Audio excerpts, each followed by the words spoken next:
Esto es Gear.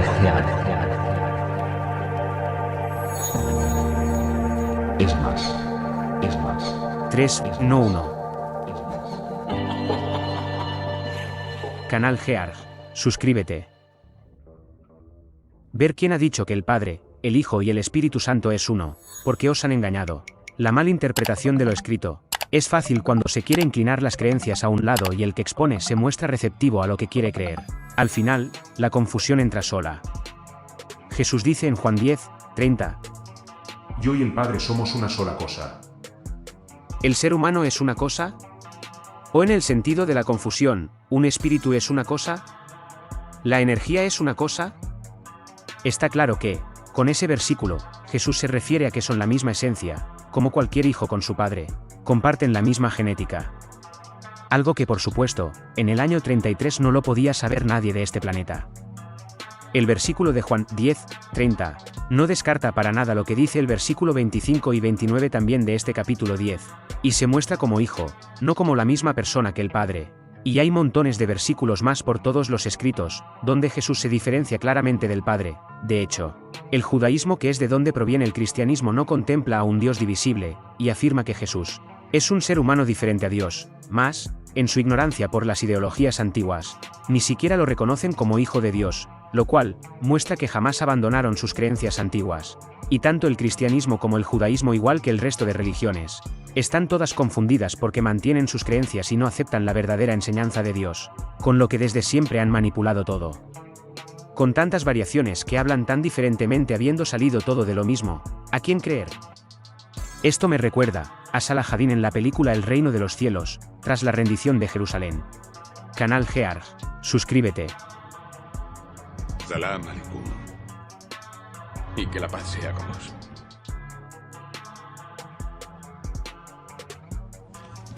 ¿Cuánto vale Jerusalén? Nada.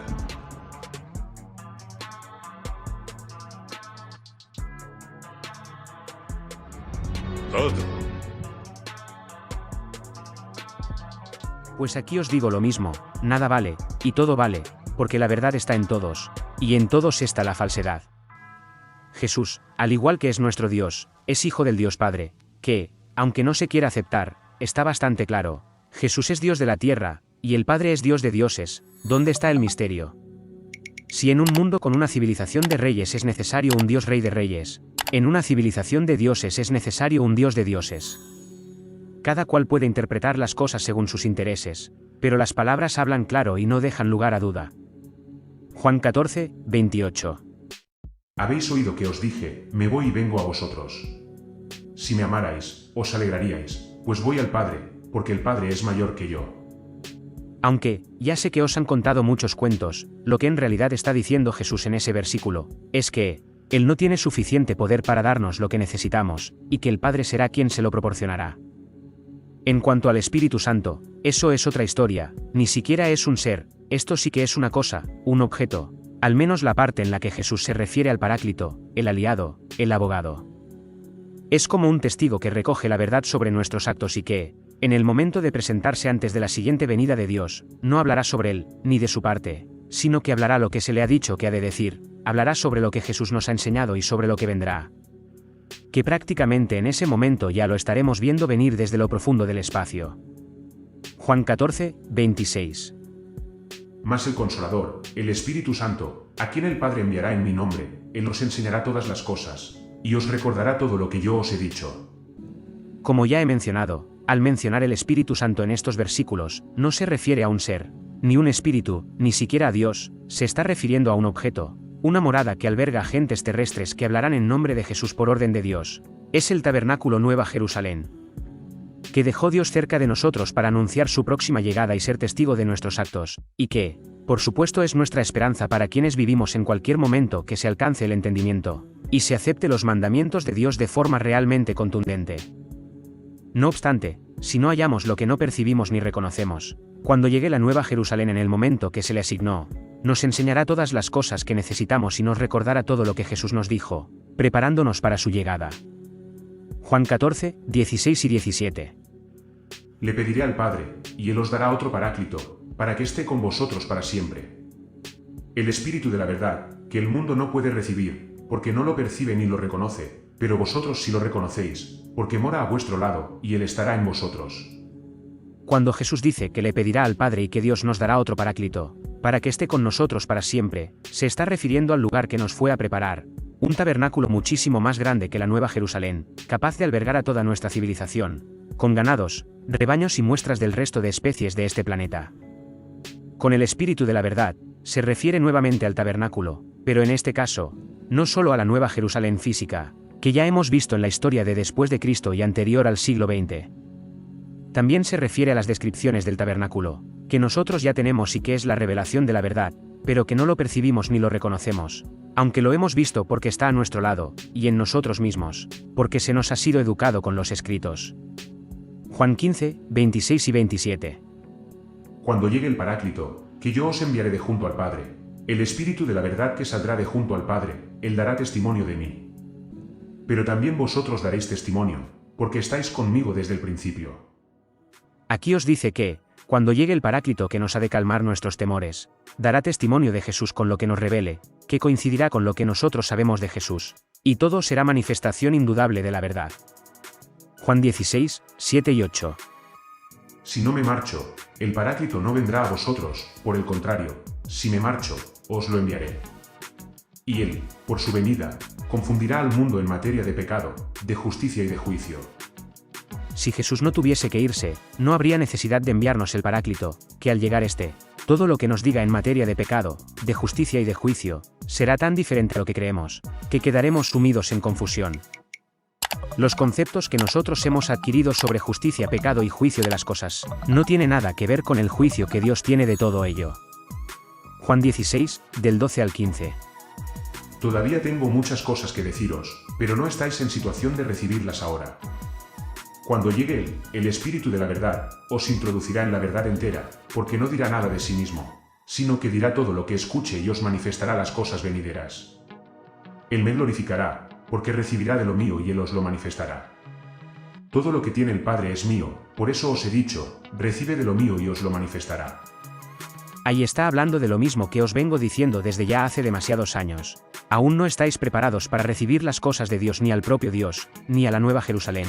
Y la razón es la falta de la verdad, que, al estar ausente en nosotros, habrá que esperar el momento que se pronuncien quienes están en la Nueva Jerusalén, que simbolizan al Espíritu de la verdad que nos introducirá en la verdad entera. Una cosa debéis tener clara, con respecto a Dios, no estáis en posesión de la verdad, ni por asomo. El término Paráclito es una simple transcripción de un adjetivo verbal griego que tiene el mismo sentido que el latín advocatus, llamado aliado, abogado. Palabra perteneciente al lenguaje del pretorio, este término pasó al hebreo y al arameo para designar al que intercede en favor de alguien, al que sirve de intermediario. Por este título, el ángel intercesor puede ser considerado como Paráclito. Así que, ya sabéis cuál es el papel de la Nueva Jerusalén en nuestras vidas, un aliado que nos observa y que dará testimonio a Dios en la siguiente venida, y cuando llegue el momento nos preparará a nosotros para ello. Todo está escrito y lo sabemos, la pena es, que no hay por qué esperar al momento previsto, pero no se aceptará la verdad sin ese momento, aunque ya está desvelada la verdad y os la estoy revelando. Okay. Más. Os mostraré lo fácil que es engañaros, que para ello os muestran versículos como estos, de Juan 14, 10 y 11. ¿No crees que yo estoy en el Padre, y el Padre en mí? Las palabras que yo os digo, no las hablo de mí mismo, el Padre, que mora en mí, hace sus obras. Creedme, que yo estoy en el Padre y el Padre en mí, a lo menos creedlo por las obras. Luego se olvidan de mostraros estos otros que anteriormente se muestra en Juan 12, 48, 49 y 50. El que me rechaza y no recibe mis palabras, tiene ya quien le juzgue, la palabra que yo he hablado, esa le juzgará en el último día. Porque yo no he hablado de mí mismo, el Padre mismo, que me ha enviado, es quien me mandó lo que he de decir y hablar. Y yo sé que su precepto es la vida eterna. Así, pues, las cosas que yo hablo las hablo según el Padre me ha dicho. Como veis, ahí Jesús deja claro que lo que está diciendo se lo transmitió el Padre, no que él sea el Padre, cosa que, es muy importante apreciar ese detalle, porque con ello nos está diciendo del verdadero valor de guardar sus palabras, no porque se las enseñara el Padre, sino que Dios, al estar transmitiendo la sabiduría, no le enseñaría nada que no estuviese en el gran libro de la vida del ser humano, no de este planeta, sino de todo el espacio que está a su alcance. Un libro que refleja todo el conocimiento y los logros de nuestra especie, y que aquí se está tratando como simple basura profanando sus palabras a capricho del farsante interesado. Creo que deberíais exigir la palabra limpia, una sola palabra, y que no cada cual lo pinte como le da la gana. Deberíais exigirlo como derecho tanto creyente como no creyentes, todos, seáis de la creencia o no creencia que seáis, es vuestro derecho. Si no, al final perderéis todo, porque lo convertiréis en ilegible. De eso es de lo que os advierte Dios con estos versículos. Apocalipsis 22, 18 y 19. Yo atestigo a todo el que escucha mis palabras de la profecía de este libro que, si alguno añade a estas cosas, Dios añadirá sobre él las plagas escritas en este libro. Y si alguno quita de las palabras del libro de esta profecía, quitará Dios su parte del árbol de la vida y de la ciudad santa que están escritos en este libro. Y después de esa versión, tenemos esta otra. Apocalipsis 22, 18 y 19. Yo testifico a todo aquel que oye las palabras de la profecía de este libro, si alguno añadiere a estas cosas, Dios traerá sobre él las plagas que están escritas en este libro. Y si alguno quitare de las palabras del libro de esta profecía, Dios quitará su parte del libro de la vida, y de la santa ciudad y de las cosas que están escritas en este libro. ¿Por qué no es exactamente igual? No pueden poner solo lo que dicen los escritos, porque no dice lo mismo que las religiones nos están contando. Y para colmo, el final claramente manipulado con cosas añadidas. Apocalipsis 22, 20 y 21. El que da testimonio de estas cosas dice, ciertamente vengo en breve. Amén, sí, ven, Señor Jesús. La gracia de nuestro Señor Jesucristo sea con todos vosotros. Amén.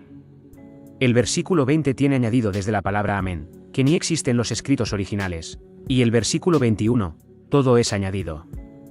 Porque ellos ven conveniente orientar los escritos a la ideología y creencias de la desobediencia israelita.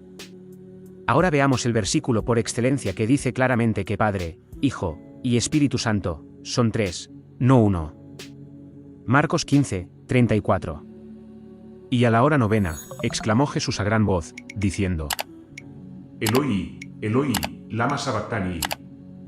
Que interpretado quiere decir: Dios mío, ¿por qué me has desamparado? Eso es lo que dice el versículo, pero la traducción real es: Señor, Señor, ¿por qué me has abandonado?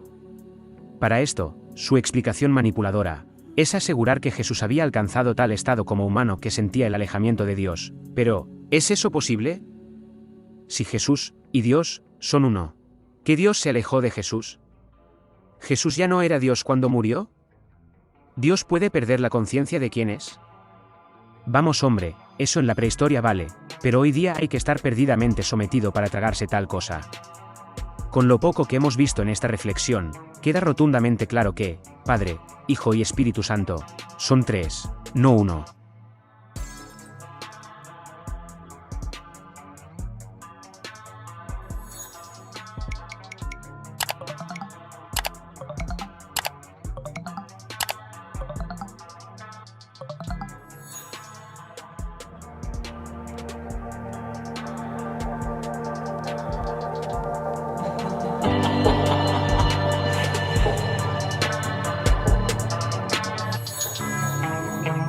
Canal Gear. Suscríbete.